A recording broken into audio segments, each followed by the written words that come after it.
90 questions we have discussed. Now the 91st.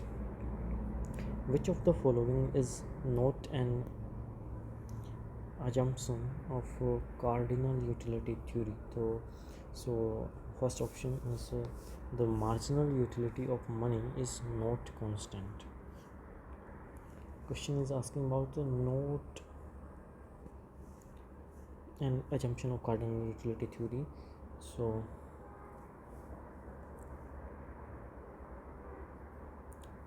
next option is the consumer aims at maximizing his utility subject to the constraints imposed by his given income. And third is the total utility of a basket of goods depends on the quantity of the individual commodity. And the fourth is utility gained from successive unit of commodity diminishes. So if you see the assumption first, so marginal utility of money is not constant. So the utility of any commodity can be measured in units called utils. So this statement is wrong here, or we can say the not an assumption of cardinal utility. And second option, second statement, utilities are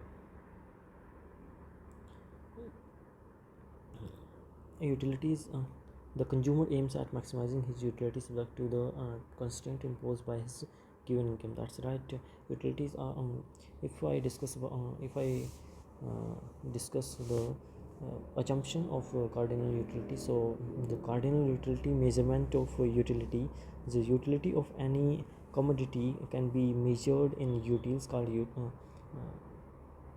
measured in units called utils. And utilities are additive, i.e. For example, total utility can be calculated by measuring utility derived from all the units of a commodity consumed, or we can say the summation of marginal utility is equal to total utility.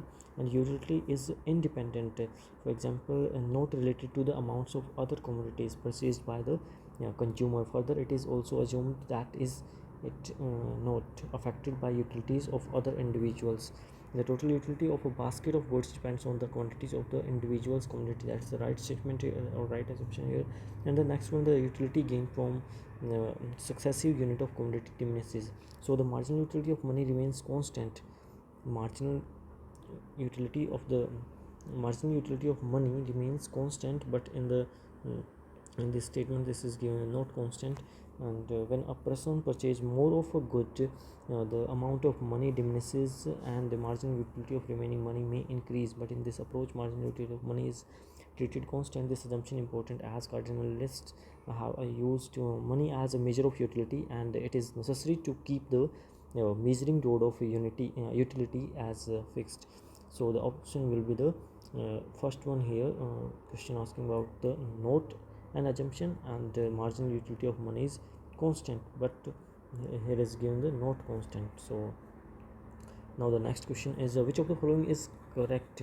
So the first statement, when marginal cost of production is zero, when marginal cost of production is zero, monopoly equilibrium will be established at a level where price elasticity of demand is more than 1. And if the second statement, if the marginal cost is positive, then monopolist will be in equilibrium at a point where elasticity on average revenue curve is greater than 1. So both statements are correct here. And we can see the explanation. In monopoly equilibrium, the monopolist maximize profit where marginal revenue equals the marginal cost. If marginal cost is zero, then marginal revenue must also be zero for profit maximization. For marginal revenue to be zero, the price elasticity of demand must be greater than 1.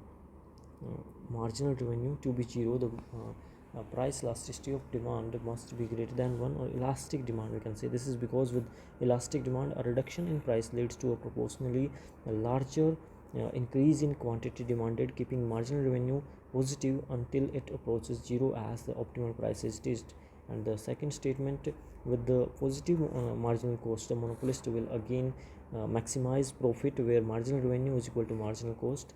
So the marginal revenue is related to price elasticity of demand through the formula marginal revenue is equal to P, marginal revenue is equal to price 1 minus 1 upon elasticity of demand.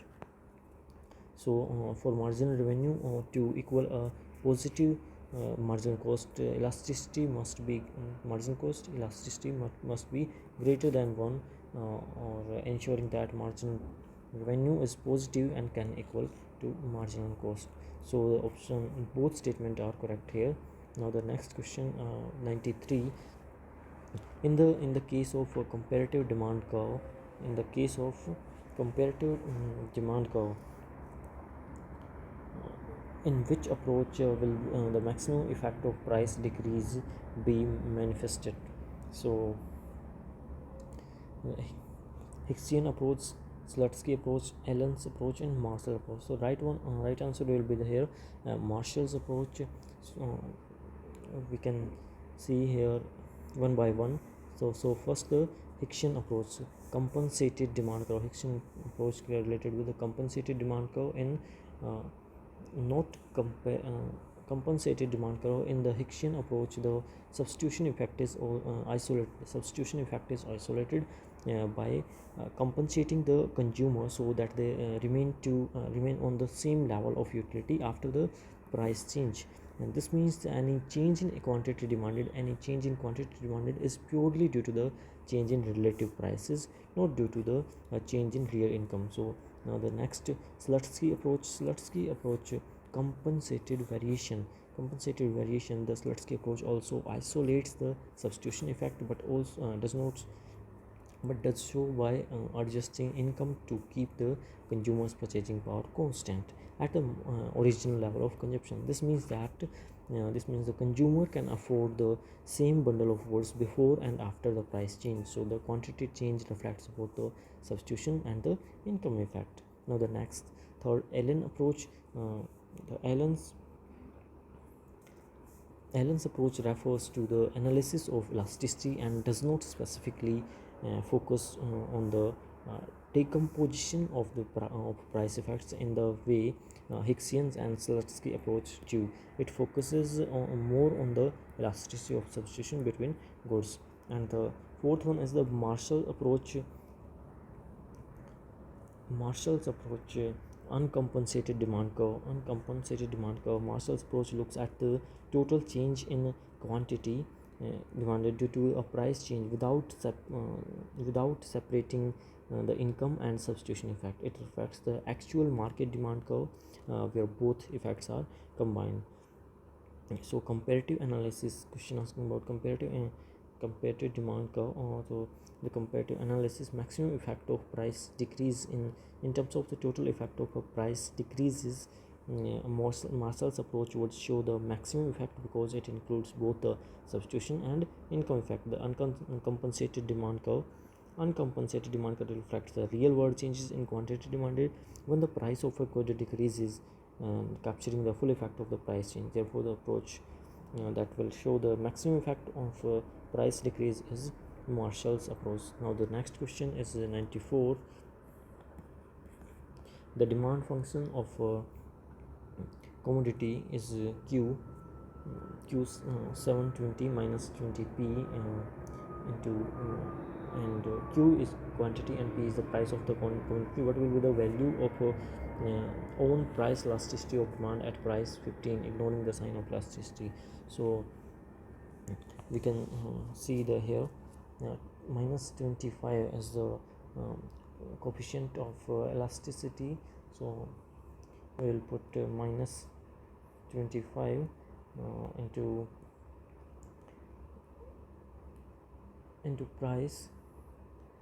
Price is 15 and divide by quantity.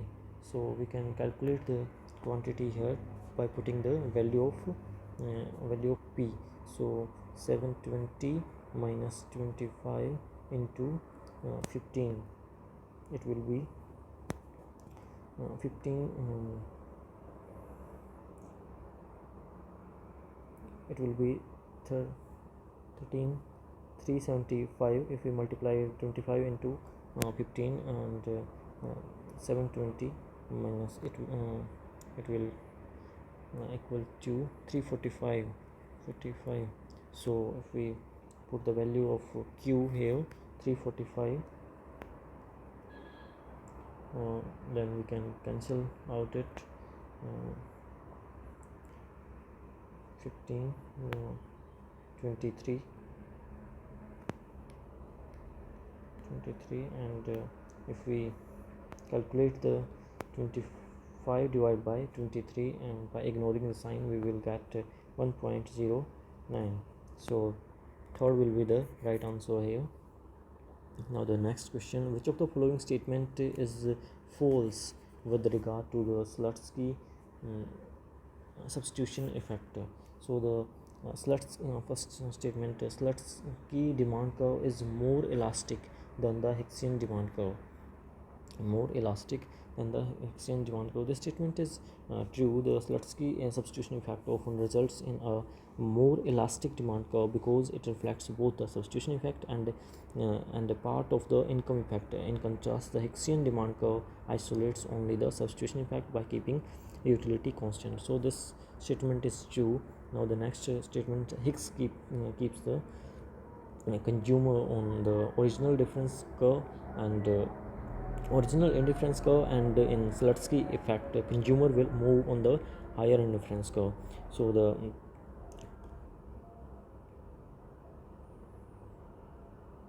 statement is also true. The defining characteristics of Slutsky substitution is that real income purchasing power is held constant. The consumer is compensated through enough to afford the original bundle of goods after the price change, keeping real income constant. Now the third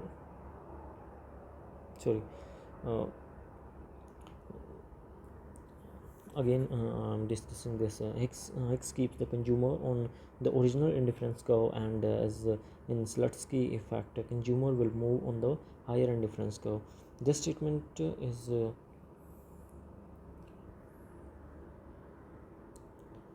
true. In the Hicksian substitution effect, the consumer is kept on the same indifference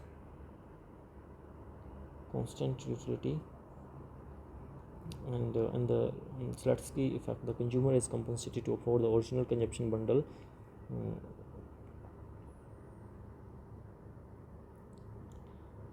Which means the real income is kept constant, but this does not necessarily move them to a higher indifference curve. And third, in Slutsky substitution effect, real income is not constant. So this statement is false here. The defining characteristics of Slutsky substitution effect is that real income purchasing power is held constant. The consumer is compensated enough to afford the original bundle of goods after the price change, keeping real income constant. Now the fourth statement, the Slutsky effect substitution effect exceeds the Hicksian substitution effect. This statement is true. The Slutsky substitution effect includes both the substitution effect and an adjustment for real income changes, making it generally larger than the Hicksian substitution effect, which considers only the substitution effect with the constant utility. So the third will be the right answer here, and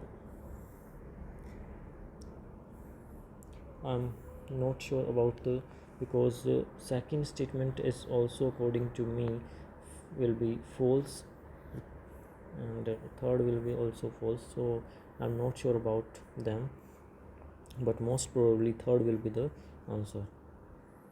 Now the next question is 96. Consider the following statement regarding the indifference curve. The indifference curve shows a cardinal rather than the ordinal utility, and the indifference curve shows a cardinal rather than an ordinal measure of utility. It's wrong because indifference curve shows the ordinal utility. And the second statement, as the individual moves down an indifference curve, the marginal rate of substitution of x for y increases. It's also wrong here because if we go to the down to the indifference curve, the marginal rate of substitution will decrease, not increasing, because there is a rule diminishing marginal utility.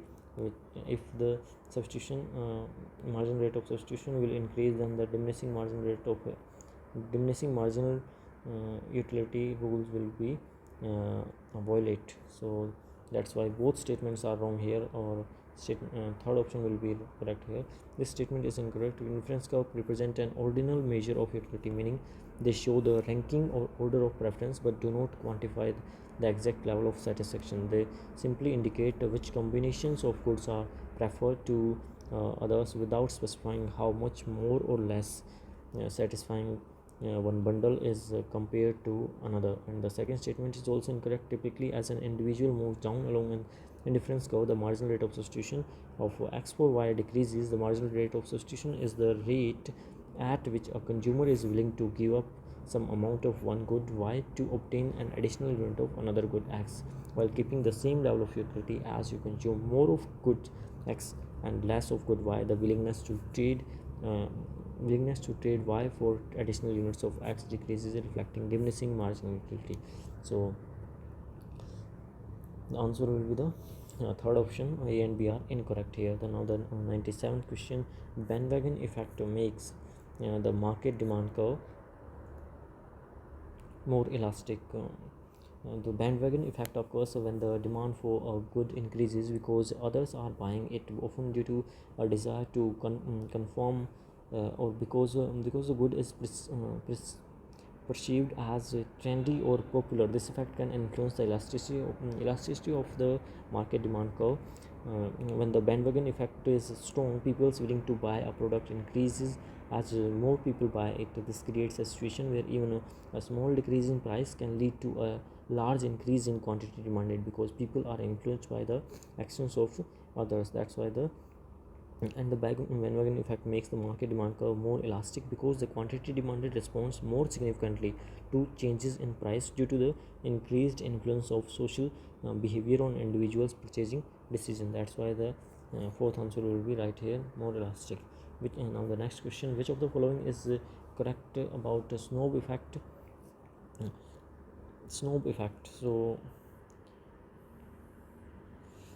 first statement, it is a negative network externality in which a consumer wishes to own unique goods. This statement is correct because the snob effect refers to a situation where the value of a good increases. Value of good increases for an individual because fewer people own it. Now, it is a negative network externality because the utility derived from the good decreases as more people possess it, making it less exclusive or unique. And the second statement, the quantity demanded of snob good is higher when fewer people own it. That's also right, because the snob effect implies that the quantity demanded for a snob good increases when fewer people own it, because of its exclusivity and desirability are higher. Now the next question, 99, what will be the shape of indifference curve for two bads? So we all know for two bad goods, the shape of indifference curve will be the concave to origin, where both items are undesirable. Because both items are undesirable, the indifference curve would typically slope downward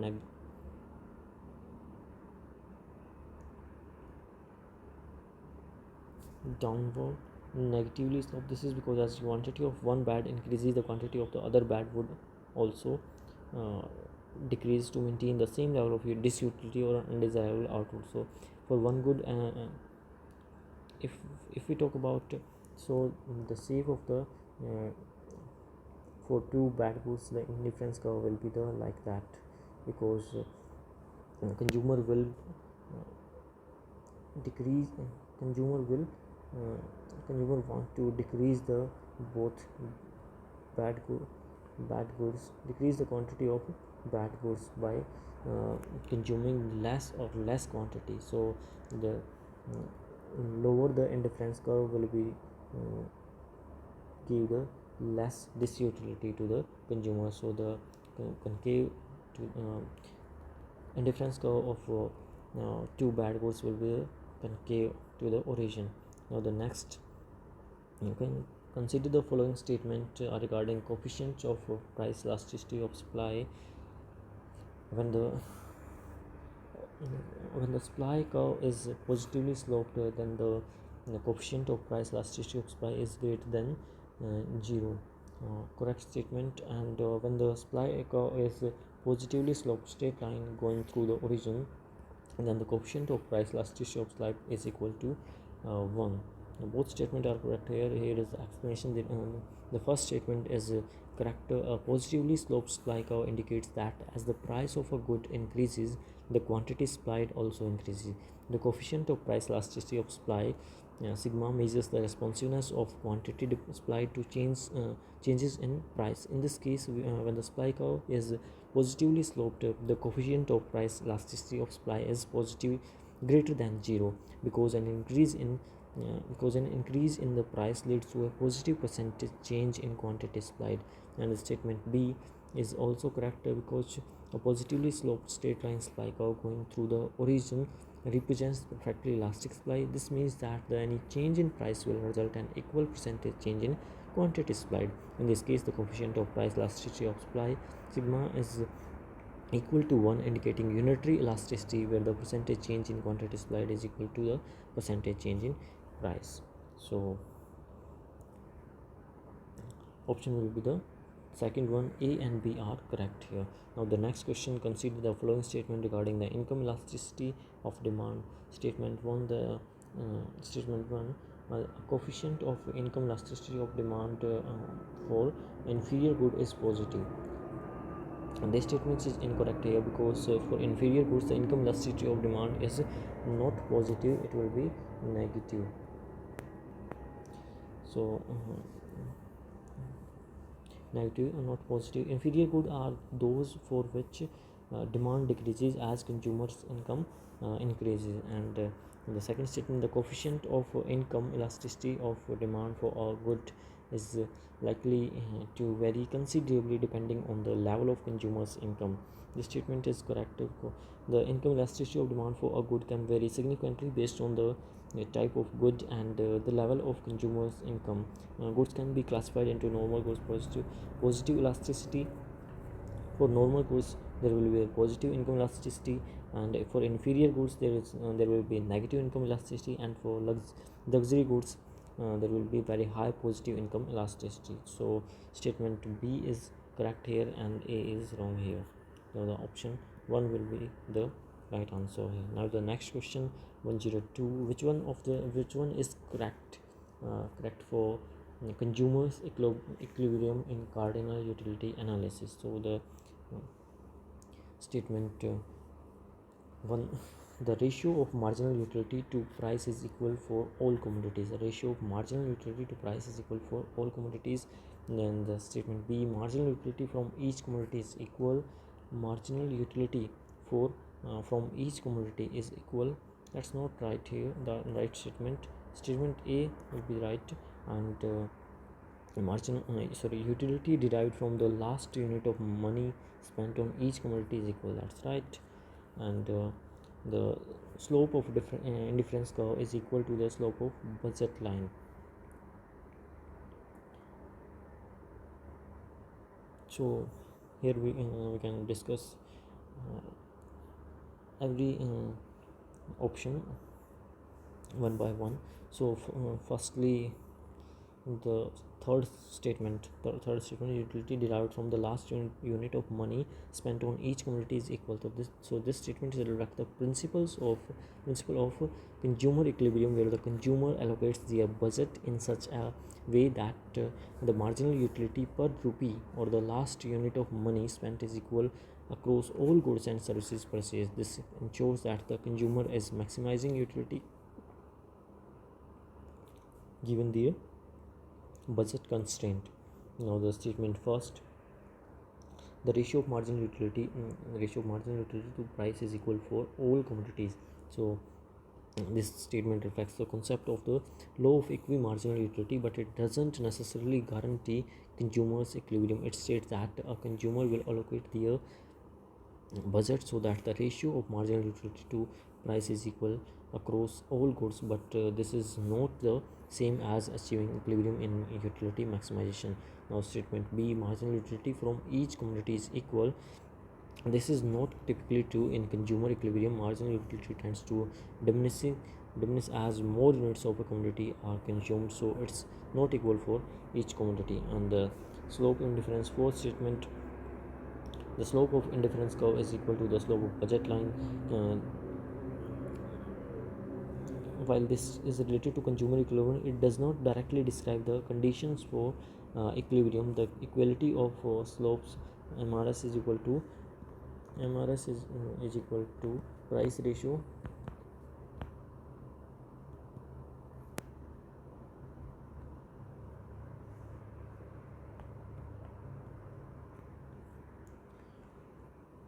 represents one aspect of consumer equilibrium but doesn't encompass the entire concept. So statement A and C are correct here, and option third will be the right answer. Now the next question 103, which one is incorrect in case of a compensated demand curve? So it is always negatively sloped.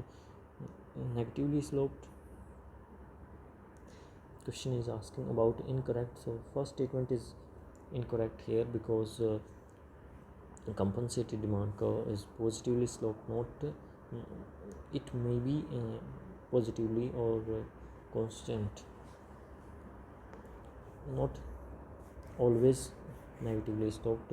And because compensated demand curves can be positively sloped, negatively sloped, or even horizontal depending on various factors such as type of good, the level of compensation, and the preference of the consumer. The compensated demand curve primarily focuses on isolating the substitution effect from price changes, which can lead to different shapes for the compensated demand curve compared to the ordinal demand curve. So the next statement, this statement will be the right answer here because question asking about the incorrect, or here always negative will the incorrect statement, always incorrect here. And the second statement, for normal good, the compensated demand curve will be steeper than the ordinary demand curve. So this statement is true here because the compensated demand curve for a normal good tend to be steeper than the ordinary demand curve because it accounts for changes in real income, which can amplify the substitution effect. And the third statement, Hicks methods of compensation is to enable the consumers to purchase initial bundle of goods. And the statement is also correct because Hicks compensation method involves providing consumers with enough income to purchase the initial bundle of goods at the new price after a price change. This ensures that the consumer remains on the same indifference curve before and after the price change, isolating the substitution effect. And that's why the statement third is also correct. And the fourth statement, it indicates only substitution effect. This statement is also correct. The compensated demand curve primarily reflects the substitution effect as it isolates changes in quantity demanded due to relatively price changes while keeping the real income constant. However, it may also capture part of the income, especially in case of the normal good. So first one will be the right answer here. Now the next question 104, if a comparative firm is producing a quantity at if a competitive firm is producing a quantity at which price is between average variable cost and average total cost. So this is simple question asking, I'm repeating the question, if competitive firm is producing a quantity at which price is between average variable cost and and average total cost, it will be, then firm will be the here the we can see the diagram here, competitive firm between the average variable cost and average total cost. So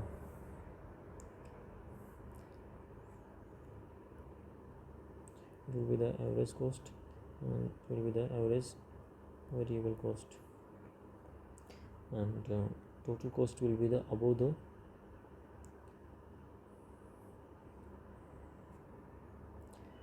the average cost. So First option, shut down in short run but return to production in the long run. And shut down in the short run and exit the market in the long run and keep producing both in the short run and in the long run. And fourth option is keep producing in the short run but exit the market in the long run. So this will be the right answer here, because in competitive firm, if firm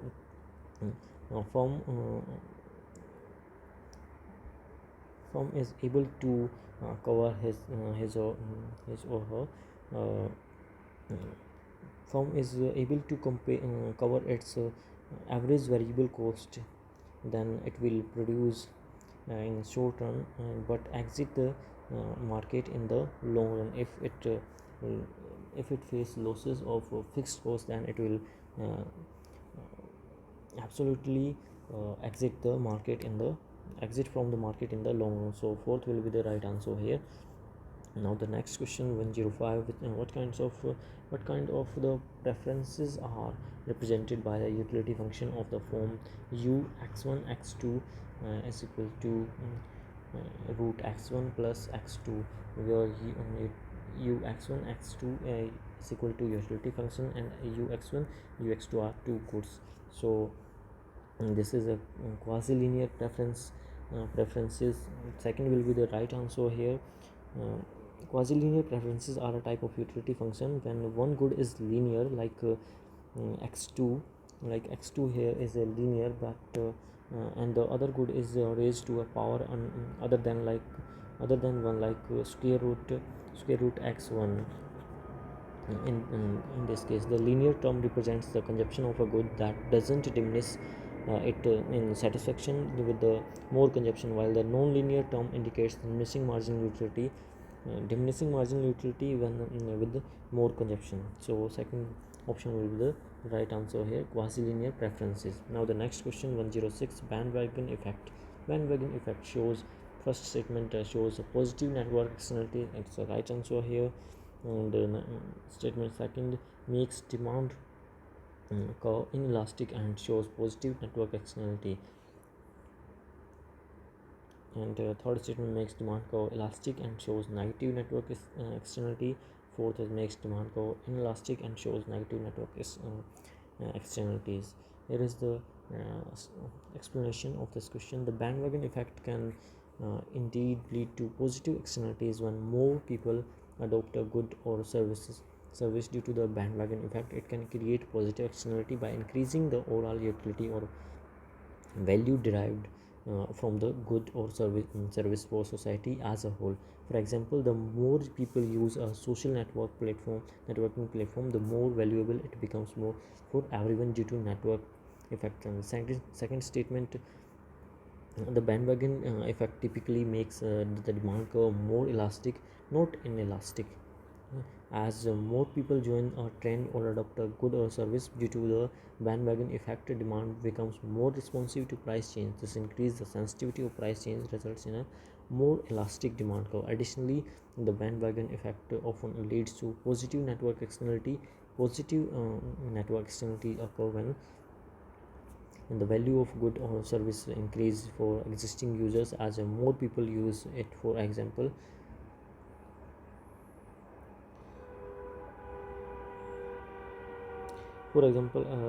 social media platform becomes more valuable as more people join because it of increased interaction and connectivity. And the third statement makes demand curve elastic and shows negative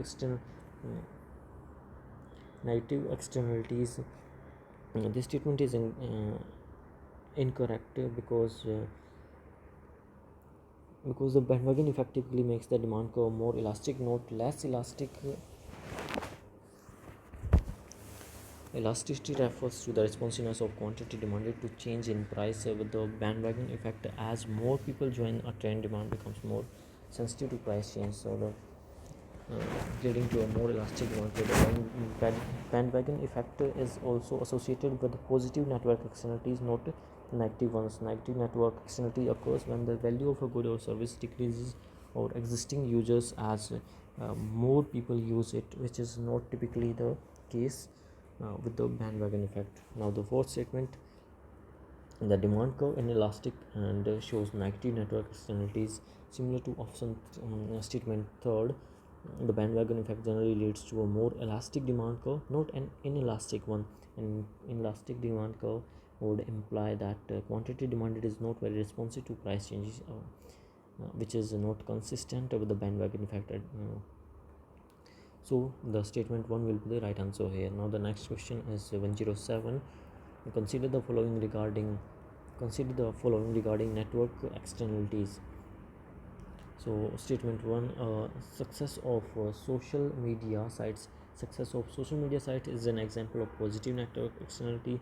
This statement is correct because the success of social media sites such as Facebook or Instagram, LinkedIn, or Telegram, you can say, WhatsApp, demonstrates positive network externalities. As more users join these platforms, the value of the platform increase, or existing users due to increased interactions, connectivity, and network effects. And the second statement, purchase of children's toys is an example of bandwagon effect.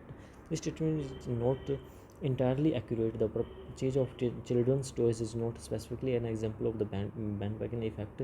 The bandwagon effect refers to the phenomena where the demand for a good or a service increases as more people consume it, driven by social influence or trends. The purchase of children's toy may involve other factors such as advertising preferences or seasonal trends rather than only the bandwagon effect. So the success of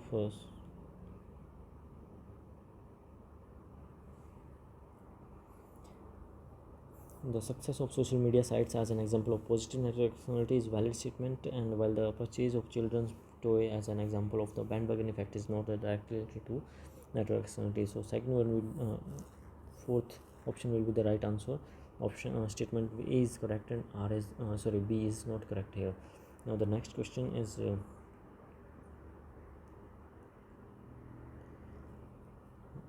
next question is social 108, social welfare function WUI to UN is equal to minimum I or UI belongs to Ravelsyan. It belongs to Ravelsyan. So it's firstly the option 1, egalitarian social welfare function prioritize equality and fairness. They aim to reduce disparities and ensure that everyone has access to essential goods, services, and opportunities. Egalitarian principles often lead to redistributive policies, progressive taxation, and social programs designed to lessen inequality and promote social justice. The social welfare function under egalitarian would seek to maximize the well-being of the least advantaged individual or groups in society. And the Ravelsyan social welfare functions are based on the principles of justice proposed by philosopher John Rawls. These functions prioritize the well-being of the least advantaged members of society. The Rawlsian approach suggests the societal decisions should be made with a focus on improving the situation of the most disadvantaged individuals or groups. The social welfare function in the Rawlsian framework would typically seek to maximize the minimum level of well-being or utility across society, often following the maximum rule. And the the term Marshallian is not commonly used to describe a specific social welfare function. Instead, it is associated with the contribution of economist Alfred Marshall to microeconomic theory, including concepts such as supply and demand, consumer surplus, and market equilibrium. Marshallian economic focuses on how individual decisions and market forces determine prices and allocations within the economy rather than prescribing specific social welfare function. And the Benthamite social welfare function also rooted in utilitarian philosophy, particularly associated with Jeremy Bentham. Utilitarianism seeks to maximize overall happiness or utility in society. A Benthamite social welfare function would prioritize policies or actions that lead to the greatest aggregate happiness or well-being for the greatest number of people. This approach involves weighting the benefits and costs of different outcomes and making decisions based on maximizing the net benefit or utility for society as a whole. So the answer will be the second, Rabelsian here. Now the next question is, traditional economic theory could not explain choices involving risk because it assumed the principle of diminishing margin and utility. Question asking about the not, so this is not right answer here. And here is the explanation of this question. The question states that traditional economic theory could not explain choices involving risk because it assumed the principles of diminishing margin and utility. This is the correct answer because the traditional economic theory, particularly consumer theory, heavily relies on the principles of diminishing margin and utility to explain consumer behavior under certainty. However, this principle does not adequately account for how people make decisions when risk and uncertainty are involved. In a risky situation, people's behavior often deviates from that diminishing margin utility would predict. And the other options are incorrect because and marginal utility first declines and then rises is wrong, because marginal utility does not first decline and then rise according to the principles of consistently decreases. And the third statement, marginal utility remains constant, is wrong because marginal utility does not remains constant, it decreases with each additional unit consumed. And the fourth statement, marginal utility always increases, is the opposite of the principle of marginal utility does not always increase, it decreases after a certain point. And now the next question, 1110, suppose when then an individual is just willing to accept a gamble to win or lose 1000 rupees if the probability of winning is 0.6, or we can say 60%. Suppose that the utility gained in, if the individual wins 100 utils, how much utility does one lose if one loses the gamble? So it's the question about expected utility or from probability. So the formula of expected utility is equal to probability of utility of win plus 1 minus probability of 1 minus probability of win into utility of loss. So the probability of winning is 0.6, or and the utility of winning is 100 utils, so 0.6 multiplied by 100 is equal to 60, and plus 1 minus probability of win is equal to 1 minus 0.6 is equal to 0.4, and utility of loss. So utility of loss, we should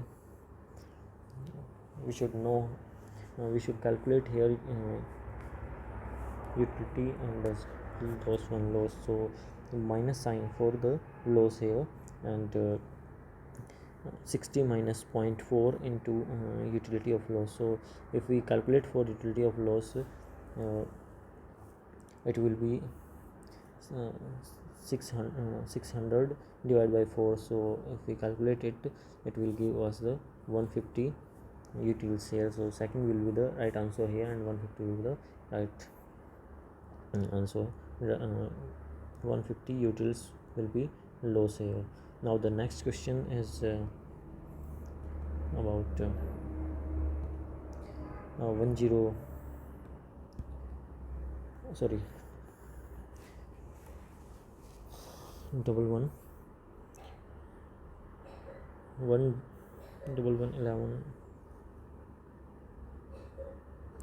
triple one.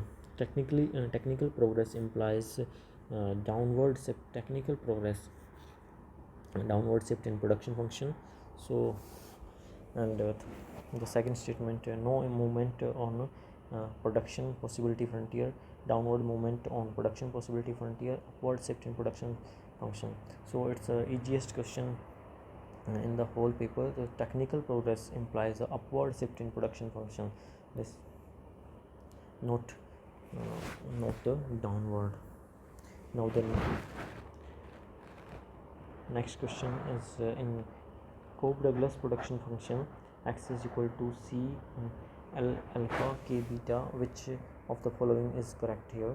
So alpha plus beta is equal to 1, then constant returns to scale is the right statement here, and alpha plus beta is greater than 1, then decreasing returns to scale. This statement is wrong here, and this is the correct, and alpha plus beta is less than 1, then increasing returns to scale. So these two signs are opposite here. This sign should be here and this sign should be the here. So both these statements are incorrect, and the fourth statement, alpha and beta are elasticities of output with respect to labor. Alpha represent the elasticity of labor, and beta represent the capital inputs, elasticity of capital inputs respectively. So the A and D will be the right statement here, and option 1 will be the right. Now the next question is what is the meaning of delta in given below CES production function? So delta shows the distribution parameter here. Here is the explanation of this question. The constant elasticity of substitution CES production function is a type of production function used in economics to model the relationship between inputs, typically capital, and labor, and input and outputs, typically labor and capital. It was introduced by Arrow, Chenry, Manhouse, and Solo in 1961. Q represent the output, and A represent the factor productivity, and K is capital input, and L is labor input, and delta is the distribution parameter, and its value will be between 0 to 1, and representing the share of capital in production, and minus and the rho is the substitution parameter related to the elasticity of substitution. Sigma is equal to 1 upon 1 plus rho. So the constant elasticity of substitution, sigma is constant, meaning the ease of substitution capital for labor doesn't depend on capital labor ratio. And then the empirical relevance, it allows for varying degrees of input substitutability, making it useful for empirical work. And the CES function is widely used in economic growth model, international trade theory, and studies of factor substitution and income distribution. So first one as a distribution parameter is the right answer here. Now the next question is 114, which is correct. So marginal rate of technical substitution for labor and capital is equal to marginal productivity of capital divided by marginal productivity of labor is the right statement here. Marginal rate of technical substitution for capital for labor is equal to marginal product of labor divided by marginal product of capital is not right statement. This statement is wrong here, and sorry, this statement is right here,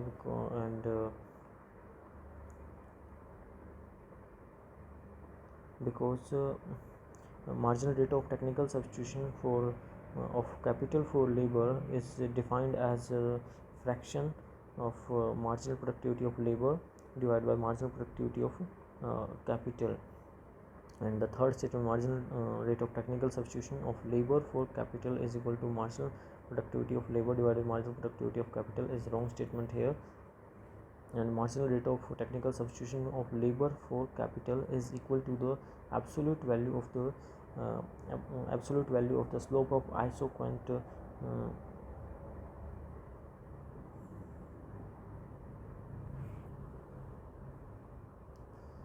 this statement is also correct, This statement is also correct,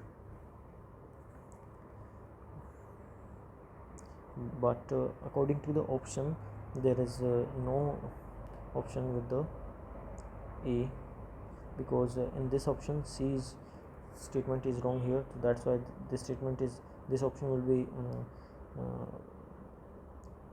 will be eliminated, and this option also, because C is here, so only the fourth option A and B statement is correct here. This statement is also correct, D statement.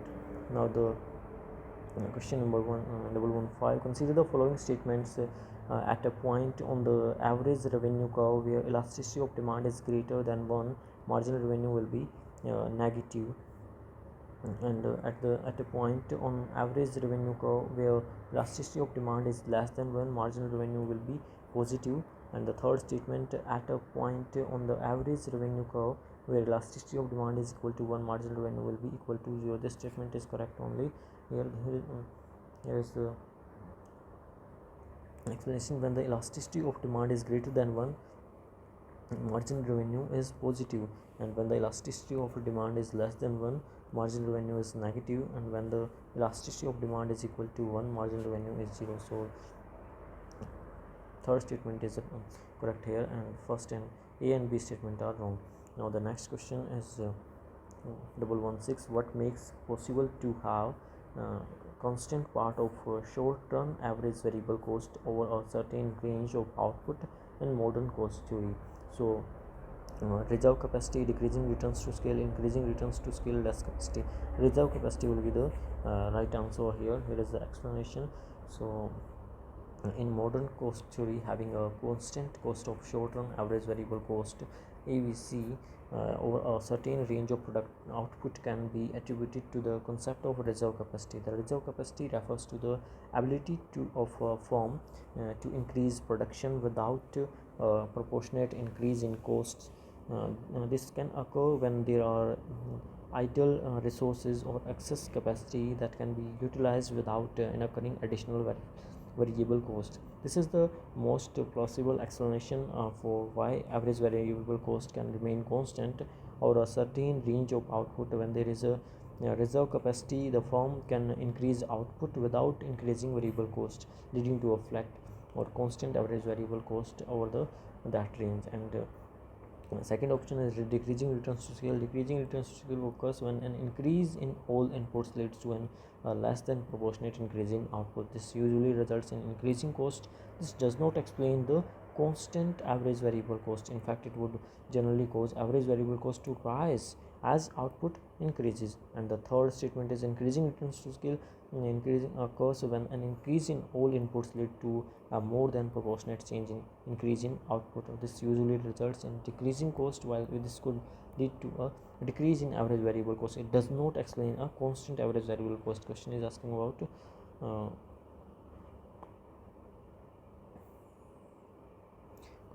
about the constant part of short-term average variable cost. So over a range of output, increasing returns to scale affect the long-run average cost rather than the short-run average cost. And less capacity implies that the firm is operating close to its maximum output capacity. This would likely lead to increasing average variable cost as the firm approaches its capacity limits due to inefficiencies and higher variable cost. It does not explain a constant average variable cost. Now the next question is 117, taking capital as a constant. If we go on increasing the quantity of labor, average product of labor will be maximum here. So the middle of the second stage, the end of the first stage, the end of the third stage, the end of the second stage. The first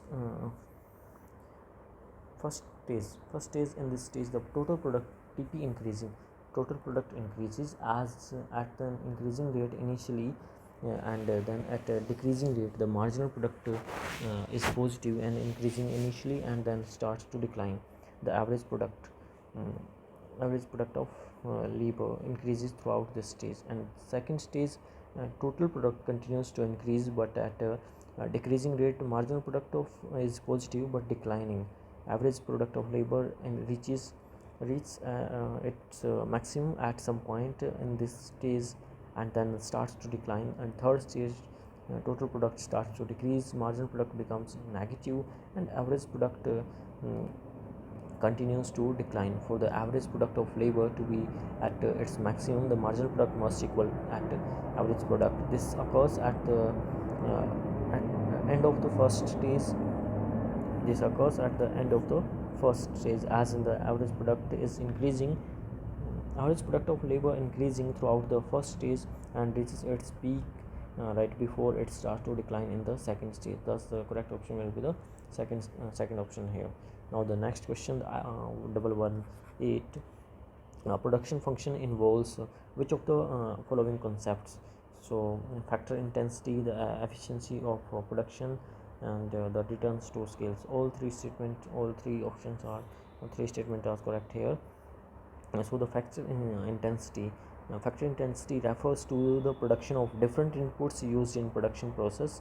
For example, a production process can be labor intensive or capital intensive. This concept is directly related to how different factors are combined in a production function. And the next one is the efficiency of a production. So this refers to how effectively inputs are converted into outputs. Higher efficiency means more output is produced with the given set of inputs. The efficiency of production is a critical aspect of a production function as it impacts the overall output level. And the third, returns to scale, describes how output changes when the scale of all inputs is changed proportionately. It can be constant, increasing or decreasing. Returns to scale are an intrinsic part of understanding a production function, indicating the scalability and efficiency of increasing production. So all the three statements are correct here. Now the next question, 1119. In a Cobb-Douglas production function, given x is equal to b naught into L b1 and to k b2. The factor intensity is measured by factor intensity measured by the b1 by b2. Factors are here labor and capital are the factors, and the factor intensity will be the b1, which is represented by b1 by b2. If it is greater than 1, then because b1 shows the for labor, so if it is greater than 1, then it shows the labor intensive, and if it is if beta 1 b1 divided by b2 is less than 1, then it shows the capital intensive. It shows the capital intensive and it shows the labor intensive. So b1 by b2 will be the right answer here. Now the next question, 120. There is a natural tendency to collude under oligopoly. There is a natural tendency to collude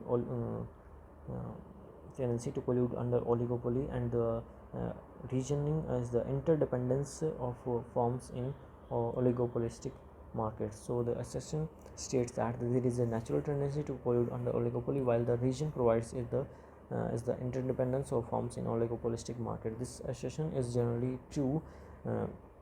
Oligopolistic market characterized by a small number of firms often exhibit a higher likelihood of collision due to factors like market transparency, mutual interdependence, and potential for higher profits through cooperation rather than competition. And this the region is also true. Interdependence refers to the situation where the actions or decisions of one firm significantly affect the outcomes or strategies of other firms in the market. This interdependence can create incentive for collision as firms recognize the impact of their actions on market dynamics and their competitors. So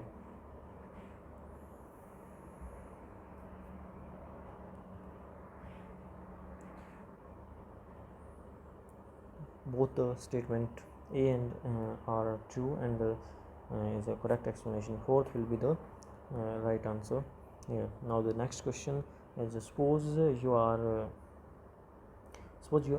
an owner of a shop. Which of the following is an implicit cost associated with the operation of shop? So electricity bill, property tax, the time owner spends working in the shop will be the implicit cost.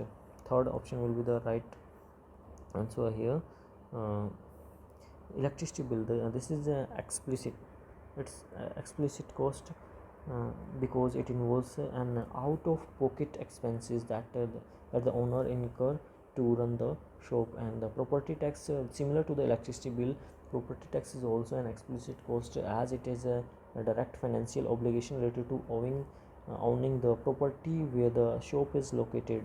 And the third, the time the owner spends working in the shop, this is an implicit cost. The owner could have used this time to work elsewhere or engage in other activity that could generate income by working in the shop. The owner forgoes the opportunity to earn income elsewhere, making it an implicit cost. And insurance is also an explicit cost.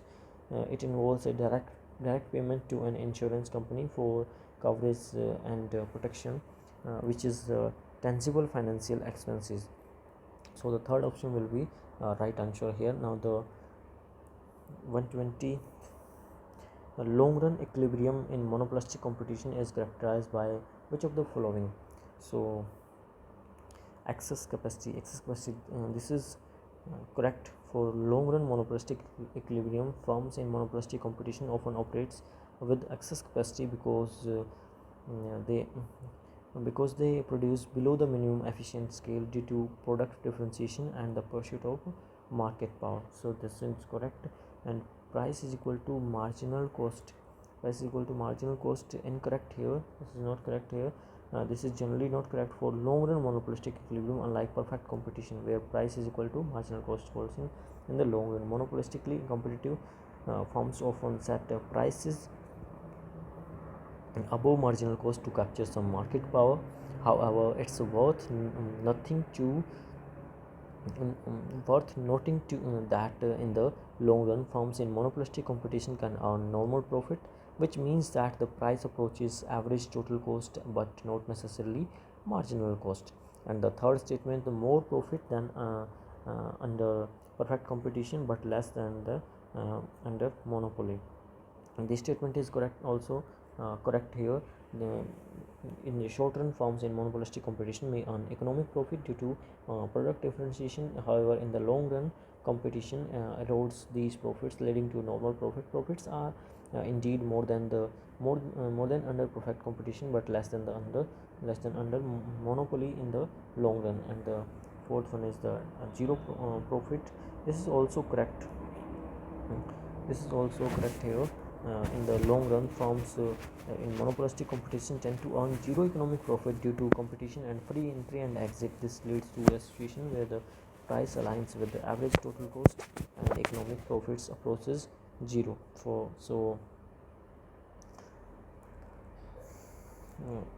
There will be C or CD and AD will be a right answer here. I'm not sure about this question. This question may be deleted or not. It's depend upon the RPSC only. Now the next question, 123, value of learner index of monopoly power when price is 10 and marginal revenue is ₹5. So for learner index monopoly power, formula is price minus marginal cost. Price minus marginal cost divided by price is equal to price minus marginal revenue divided by price. So because marginal cost is equal to marginal revenue at equilibrium level. So we will put the value here. 10 is the price and 5 is the marginal revenue. 10 minus 5 divided by 10 is equal to 5 by 10 is equal to 0.5. So first one will be the right answer here. Now the next question, which is not correct about Pareto optimality criteria.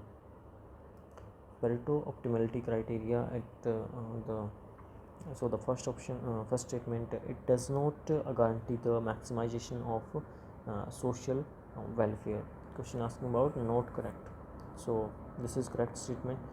This is correct statement because Pareto optimality focus on a situation where the no individual can be made better off without making at least one individual worse off. It does not inherently consider overall social welfare or utility maximization. So second statement is correct, but question asking about the not correct about Pareto optimality criteria. And second statement, the condition of efficiency in the allocation of factors among commodities must be satisfied for attainment of a Pareto efficient situation. This statement is also correct. Pareto efficiency requires an allocation where resources cannot be reallocated to make one individual better off without making another individual worse off. It's about the allocation of resource among goods and services. And the third statement, the strict Pareto criterion is of limited applicability in real world situation. This statement is also correct. The strict Pareto criteria can be challenging to apply in real world situations because it requires that no individual can be made better off without making another individual's worse off. In practice, achieving Pareto optimality without any losers can be difficult. And the fourth statement, it can evaluate a change that makes some individuals better off and others worse off. So this statement is wrong here because the essence of Pareto optimality is that it evaluates changes where at least one individual can be made better off without making any other individuals worse off. If some individuals are made better off while others are made worse off, it does not meet the criteria of Pareto optimality. So fourth will be the right answer here. Now the next question is 125. The optimal allocation of resources in perfect competition is shown by which of the following? So statement 1, plants are used at full capacity. The optimal allocation of resources in perfect competition is shown by which of the following? Plants are used at full capacity. It is right statement. And firms earn only normal profits, also right statement here. And output is produced at a minimum feasible cost. So it's also, so all the three statements are correct here. Here is the explanation of this question. A perfect competition firms aim to produce at the level where marginal cost equals to marginal revenue. This typically means operating at full capacity to maximize profit. And statement second, this statement is also correct.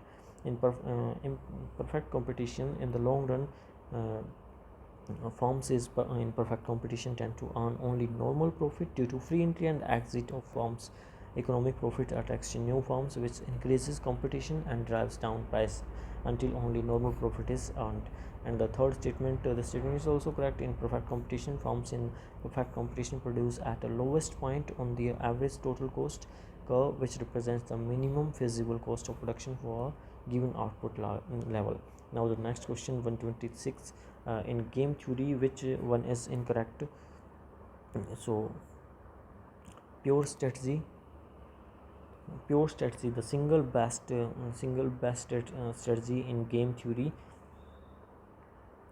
This is correctly refers the question asking about incorrect. This is correctly refers to a strategy where a player makes a specific choice or takes a specific action with certainty. And the second, minimax strategy, the strategy of minimizing the maximum payoff of the rival players. This is also correct.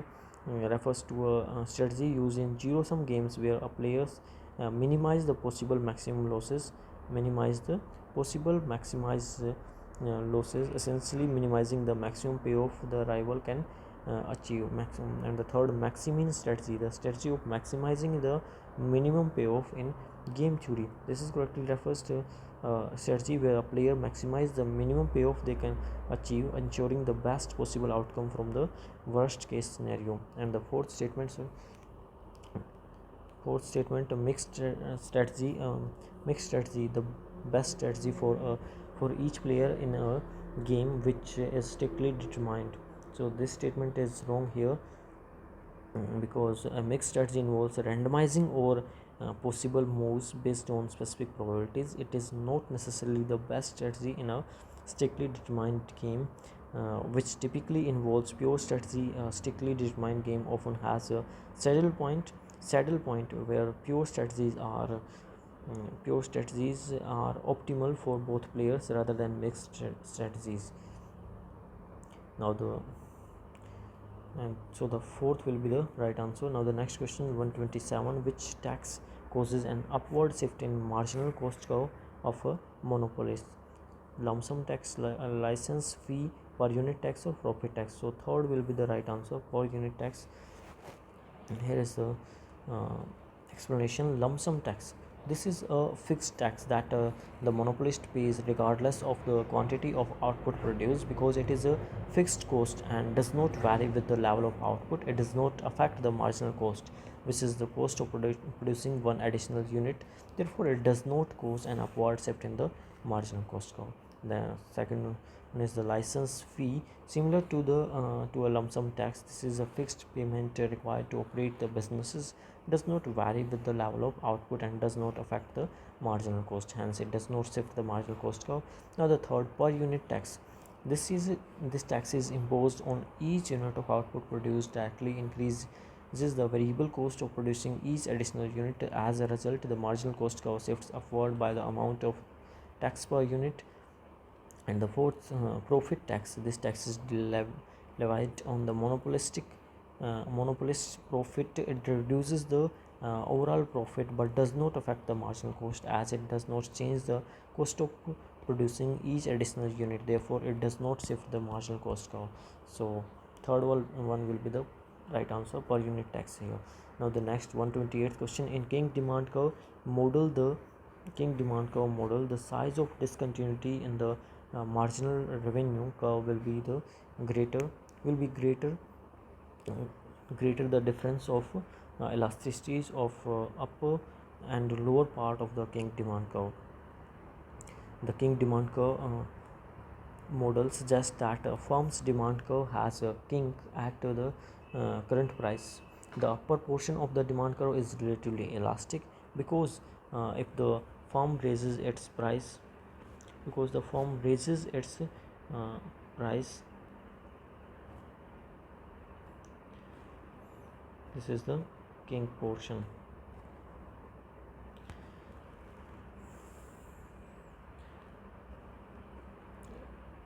The upper portion of the demand curve is relatively elastic, because if the firm raise its price, it expects to lose many customers to competitors. And the lower portion of the demand curve is relatively lower portion. This one is relatively less elastic or inelastic, because if the firm lowers its price, it expects competitors to follow, and it gains few additional customers. The marginal revenue curve associated with the King demand curve has a discontinuity, a vertical gap, or at the quantity corresponding to the King. The size of the discontinuity is influenced by the difference in elasticity of the upper and the lower parts of the demand curve. When the difference in elasticity between the upper and lower portion of the demand curve is greater, the kink is more pronounced. This results in a larger discontinuity in the marginal revenue curve, because the slope of the marginal revenue change more abruptly at the kink. So this statement is the right answer here. Now the next question, 129th statement, about factor pricing are given. In perfectly competitive markets, the factor is paid its value of marginal product. This statement is right, because in a perfectly competitive market, firms hire factors until the factor's value of marginal product, price of the product multiplied by the marginal product of the factor, price of the product multiplied by the marginal product of the factor equals the factor price. And the second statement, if the firm has monopolistic power in the product market but no power in the input market, the factor is paid its marginal revenue product less than value of marginal product. In this scenario, the firm faces a downward sloping demand curve for its products. Thus, the marginal revenue is less than the price of the product, making marginal revenue times the marginal product less than the value of marginal product price times the marginal product. And the third statement, if the firm has both monopolistic power in the product market and monopolistic power in the input market, the factor is paid a price which is more than marginal revenue product. So a firm with the monopolistic power in the input market typically pays a factor less than its marginal revenue product, because it seeks to minimize the cost of inputs. Thus the factor price is usually less than or equal to the marginal rate of product, not more. So the both A and B statements are correct, and the third statement C is wrong here. Now the next question is 130. Long run average cost curve, LAC curve, has a U shape. It is often called envelope curve, envelope curve, and the U shape reflects the law of variable proportion. No, long run not showing the variable, it shows the returns to scale, returns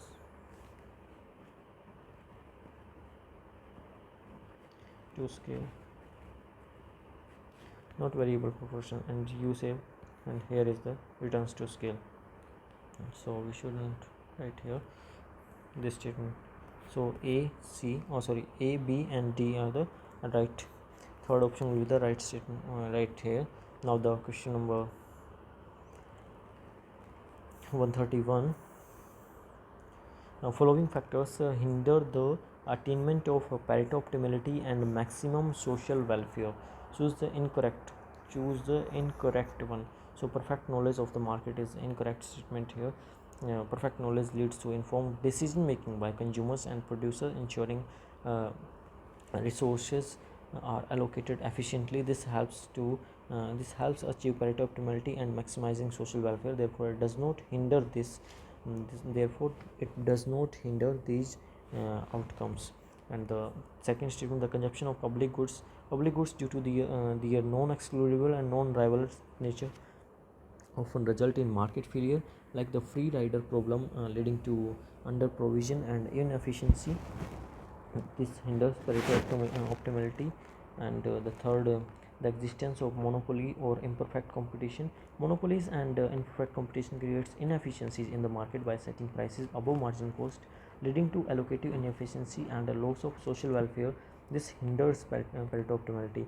And the fourth one, the presence of externality, whether positive or negative, results in market failure, as the true social cost of or benefits of production and consumption are not reflected in the market price. This leads to inefficient resource allocation and hinders Pareto optimality.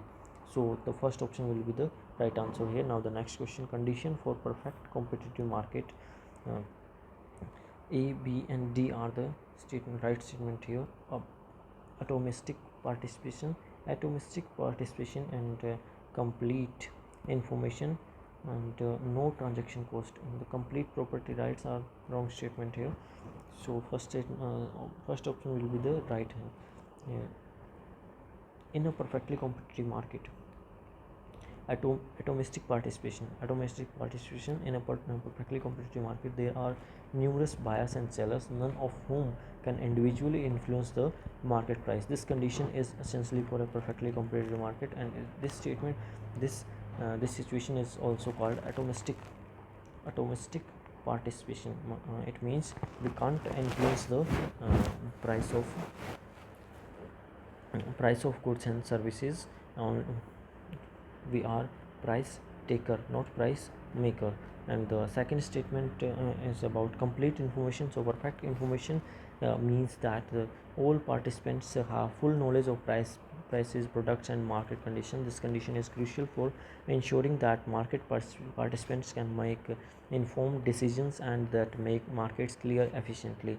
And the third statement is complete property rights ensure that individuals or firms have legal ownership and control over their assets, including the right to sell or use them as they see fit. While property rights are important for markets to function effectively, they are not specifically a condition for perfect competition.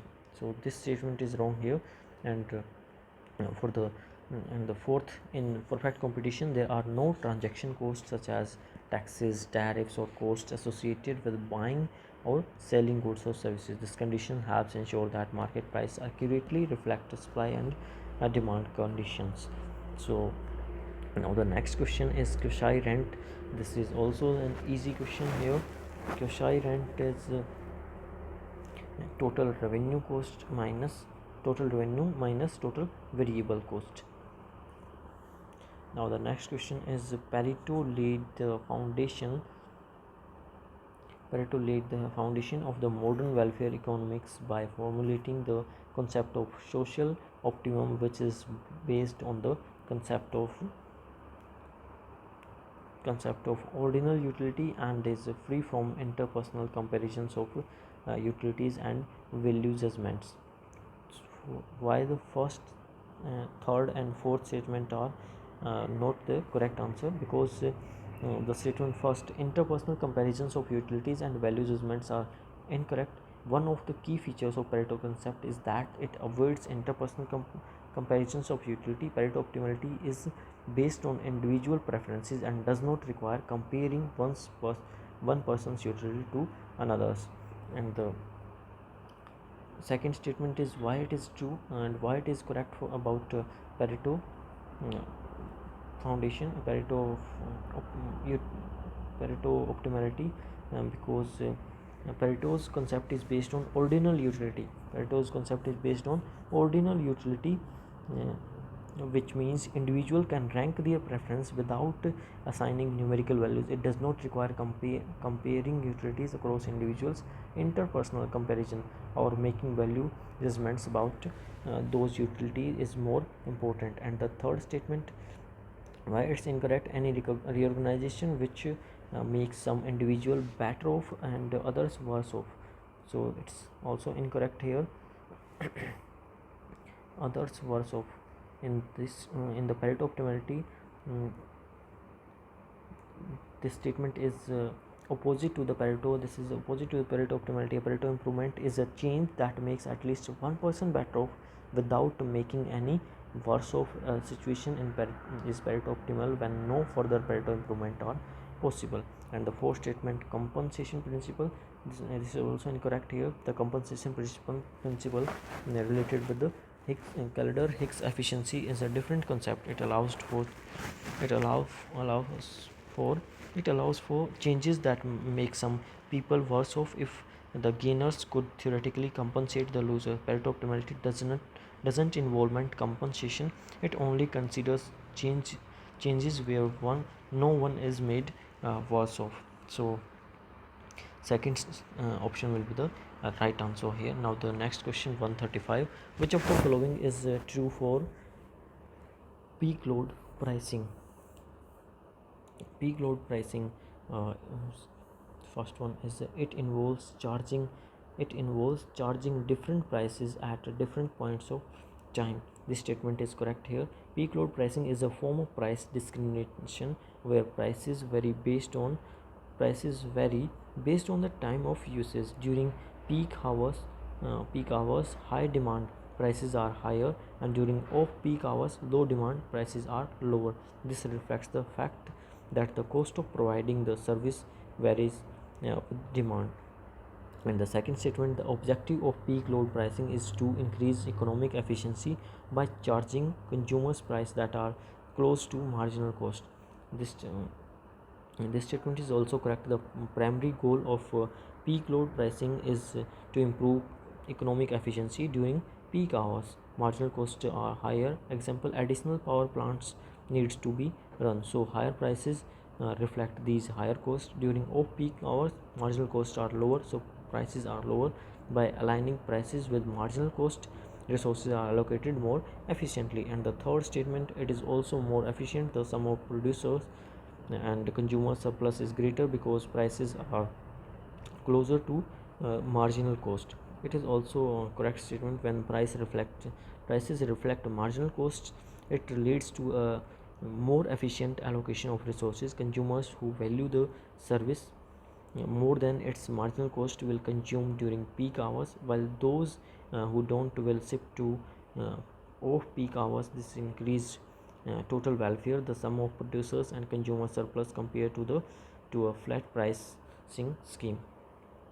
So all the three statements are correct here, and third will be the right answer.